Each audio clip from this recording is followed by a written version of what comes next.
positives can you take out of today's game? You know, anytime you lose, it's tough. There's so much fight. I mean, I think that the belief in the guys that we have, the belief on the sideline. There's been a lot of noise, and guys did not flinch. And so I think that was the best part about today. It would have been better. There's only one thing that would have been better, and that's obviously the most important thing, that's to win and find a way. And we tried to find a way.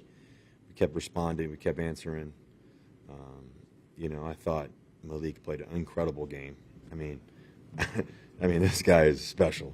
The plays that he was making, Malik Neighbors, I think Wandell had a tremendous game. Slade made some big plays, for us when we needed it. I thought the line did a tremendous job of giving me enough time, and credit those guys. We needed one more play, one more moment to make a big play, and unfortunately, they made it before we did. But I just think that the fashion that we fought. I was you watch. I love sports. I love watching greatness. I love watching people be relentless. I love watching boxing, for example. I love watching basketball and all these different sports. But I use the basketball reference. We're in a 17-round fight, and we've battled the first round, first round, second round, and we got more to do. And so, I was just proud of how to be able to answer the way we did. I've been a part of a lot of crazy games. I don't know if I've been a part of something that crazy and that much grit. You mentioned that there's been a lot of noise. How much do you feel like you silenced that noise around you by the way you played? Yeah, I think that you got to respond in the midst of adversity. I think I don't think I know how talented I am. I know what I'm capable of. I don't need somebody to convince me of that. I don't need outside praise or criticism to convince me of what I'm capable of. But it's not me. It's really just the grace of God and what He's given me, and I just thank Him for the ability to be on this platform every day and every time, and the highest, the best moments to some of the tough ones.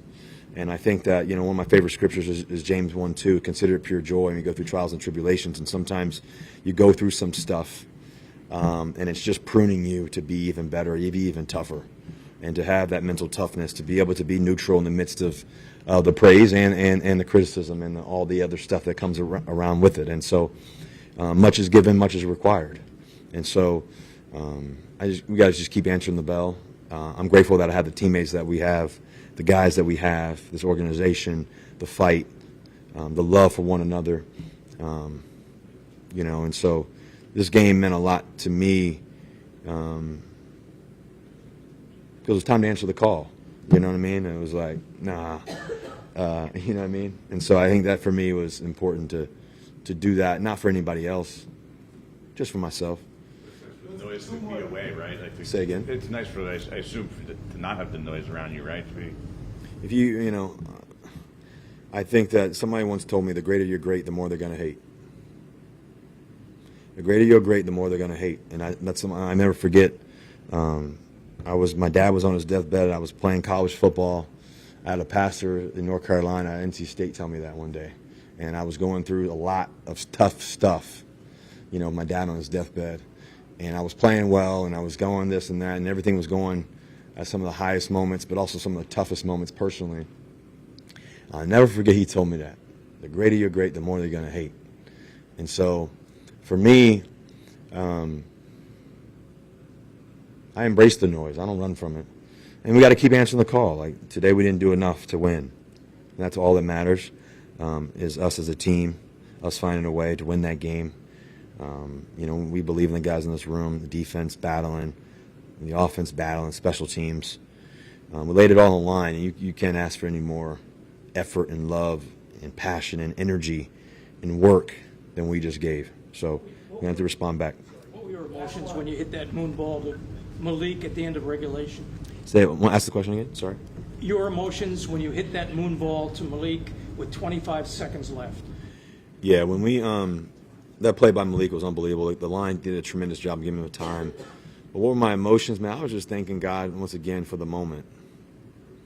You know, I think sometimes you go through some tough stuff for moments like that. You know, I always think about the fourth quarters, for example.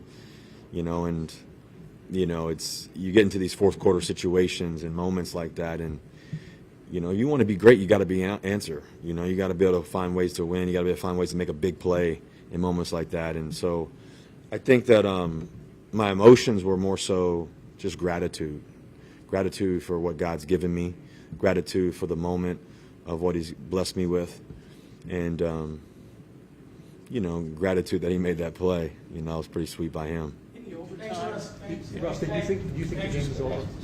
Did you think the game was over? Say what again? You think that was the clincher? Yeah, that could have been the dagger. It wasn't. They made some plays, but you know, we answered the call. We tried to finish it in the right fashion. Unfortunately, it didn't go our way, but we believe in these guys.